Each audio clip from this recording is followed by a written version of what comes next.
Hi, this is the Xiaomi 13T Pro and I'll show you how to customize Quick Launch on this device.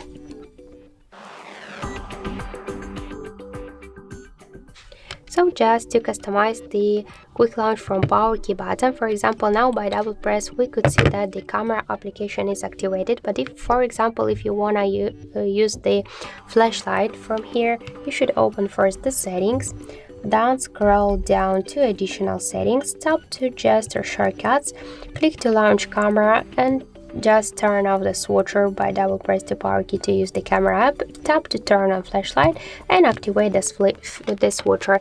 And now by double press the power key button we could see that the flashlight successfully activated. So you could switch the options by this way to use, for example, camera or the flashlight or just the Google Assistant from power key button. So that's it. Thank you for watching, and if you find this video helpful, leave thumbs up and subscribe.